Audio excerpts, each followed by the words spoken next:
आज आपको बेटा प्रश्न तनाव के न्यूमेरिकल्स कराएंगे। बेटा आपको प्रश्न तनाव के न्यूमेरिकल्स करेंगे आप। देखिए क्वेश्चन नंबर 1 है बेटा, एक तार के आयताकार छल्ले पर 3 × 3 सेंटीमीटर की साबुन की फिल्म बनी है।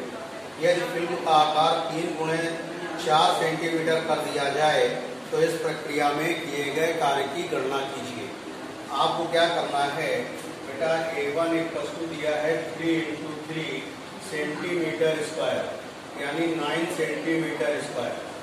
A2 एक वस्तु 3 × 4 सेंटीमीटर स्क्वायर यानी 12 सेंटीमीटर स्क्वायर।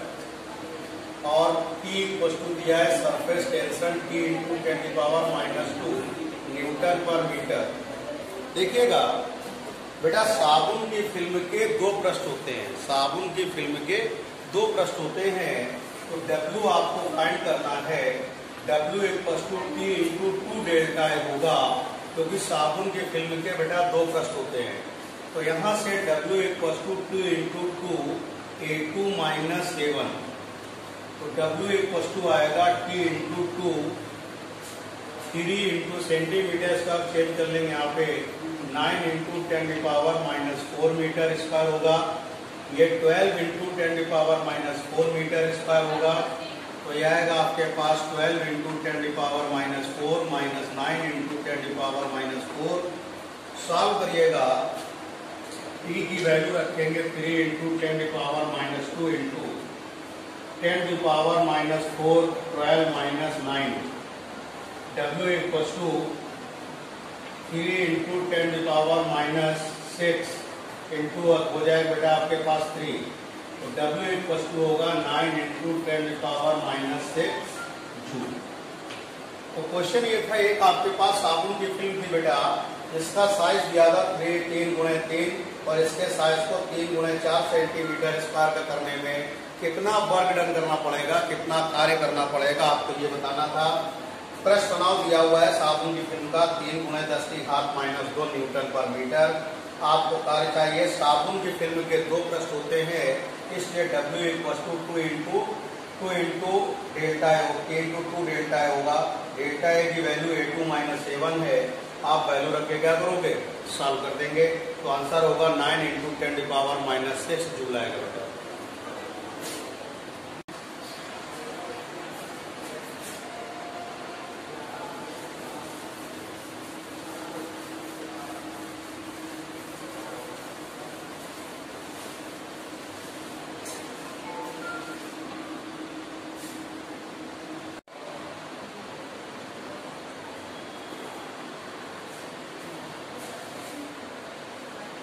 देखिए बेटा, एक बड़ी बूंद को 27 छोटी बूंदों में तोड़ा जाता है। एक बड़ी बूंद को 27 छोटी बूंदों में तोड़ा जाता है।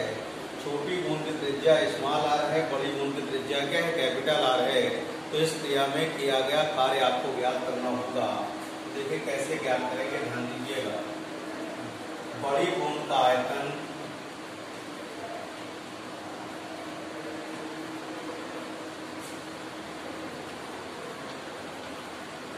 बराबर छोटी बूंदों की संख्या गुणे एक छोटी बूंद का आयतन।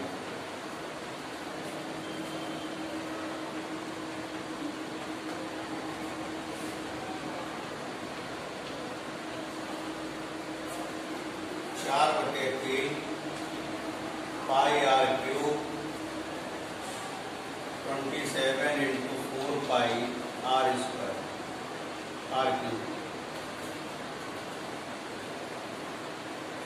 π/3 4 π/3 4 r³ बराबर 27 r³। r = आपके पास 3r हो गया, r = r/3 हो गया। अब देखिएगा, किया गया कार्य जो होता है हमेशा छोटी बूंदों का पृष्ठीय क्षेत्रफल बड़ी बूंद से हमेशा अधिक होता है। तो इस बात का ध्यान रखिएगा। तो यह आएगा W एक वस्तु T × डेल्टा ए, क्योंकि बूंद का एक ही पृष्ठ होता है। तो W एक वस्तु आएगा T × A2 - 7। W एक वस्तु 2 × A2 आपका छोटी बूंदों का पृष्ठीय क्षेत्रफल है, छोटी बूंदों की संख्या गुणे एक छोटी बूंद का पृष्ठीय क्षेत्रफल माइनस बड़ी बूंद का पृष्ठीय क्षेत्रफल। अब यहाँ पर आप r स्मॉल r की वैल्यू रखेंगे r/3, तो r स्क्वायर बाई कितना हो जाएगा 9 और माइनस 4 पाई r स्क्वायर होगा। इसको कैंसिल कर देंगे, आएगा 3। तो W इक्वल टू कितना हो गया 12 pi r square minus 4 pi r square. तो कितना हो जाएगा W equal to 2 into 8 pi r square है।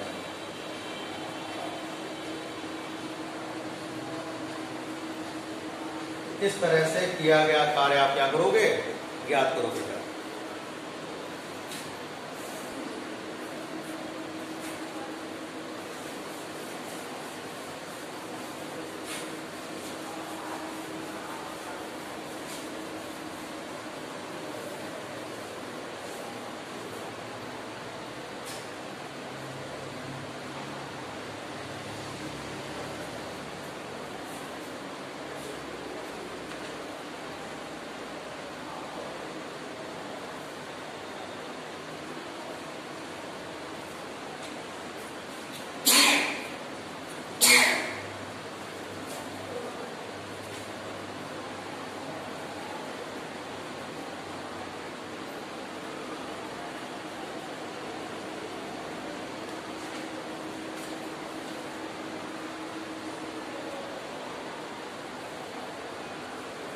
देखिएगा नेक्स्ट क्वेश्चन है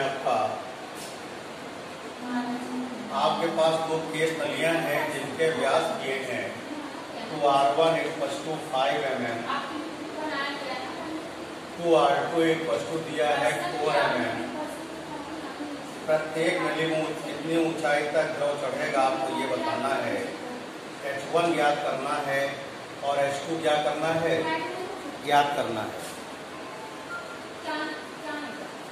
उसके बाद घनत्व दिया है रो बराबर, घनत्व दिया है आपको 10⁻³ किलोग्राम पर metre cube. G equal to दिया है 10 मीटर पर सेकेंड स्क्वायर दिया और T इक्वल टू दिया है 7 इंटू 10⁻⁻² न्यूटन पर मीटर। बेटा स्पर्श कोण थीटा इक्वल टू 0 डिग्री दिया।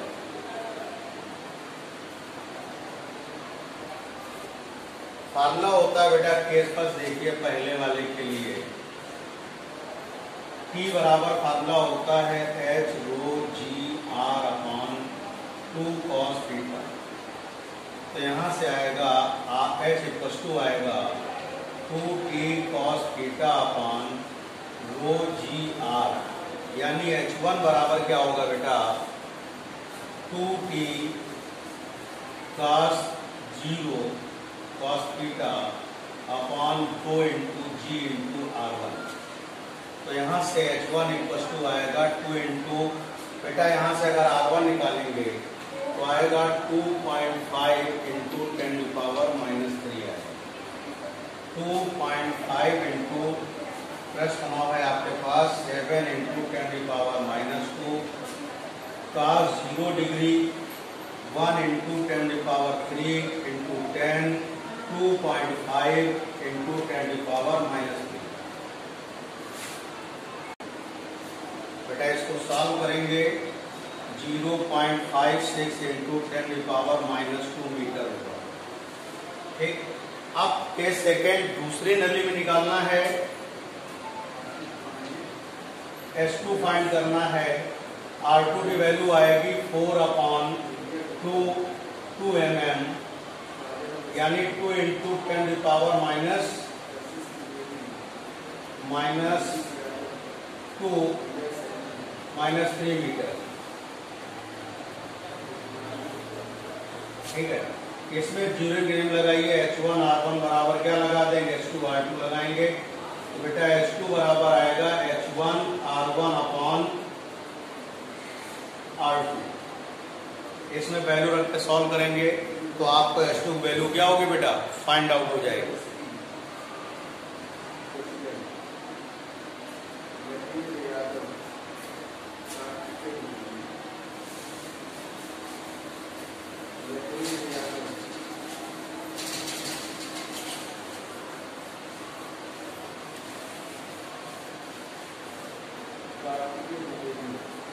देखिए नेक्स्ट क्वेश्चन है बेटा,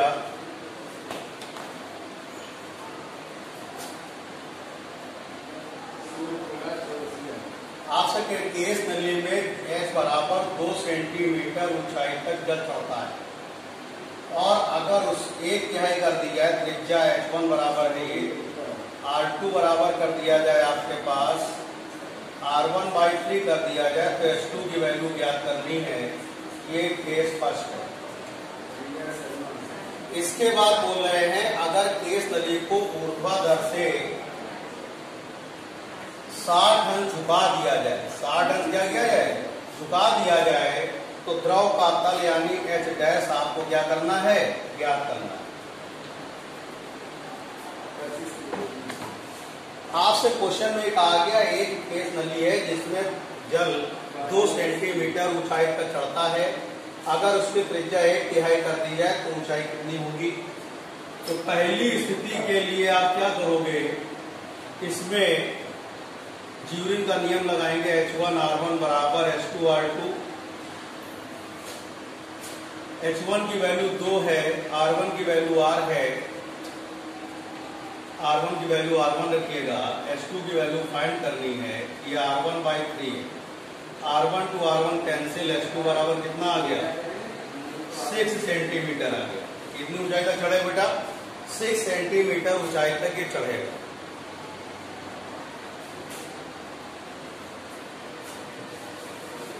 केस सेकेंड, अब आपसे कह रहे हैं केस नली को 60 अंश ऊर्ध्वाधर से झुका दिया जाए।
अब देखिए ये एंगल 60 डिग्री हो गया, ये 60 हो गया बेटा, तो इसमें लगाएंगे समकोण त्रिभुज, समकोण त्रिभुज QPO। cos थीटा इक्वल आएगा बेटा आधार बटे कर्ण, यानी कि PQ/OQ। तो cos 60 इक्वल आएगा H/H डैश, H डैश बराबर आएगा H/cos 60। तो यहां से देखिए बेटा क्या होगा, H डैश बराबर 2/cos 60 की वैल्यू कितनी होती है, 1/2। तो H डैश कितना हो गया बेटा, 4 सेंटीमीटर। अगर किसी केस नली को ऊर्ध्वाधर से अगर 60 अंश झुका देंगे तो उसकी ऊंचाई कितनी हो जाएगी, द्रव का तल कितना होगा, 4 सेंटीमीटर होगा बेटा। थैंक यू बेटा। इस तरह अपने न्यूमेरिकल सीट देंगे, इसके न्यूमेरिकल लगाइएगा। और सभी लोग होमवर्क सभी विषय का समय से प्रतिदिन जरूर भेजिए बेटा।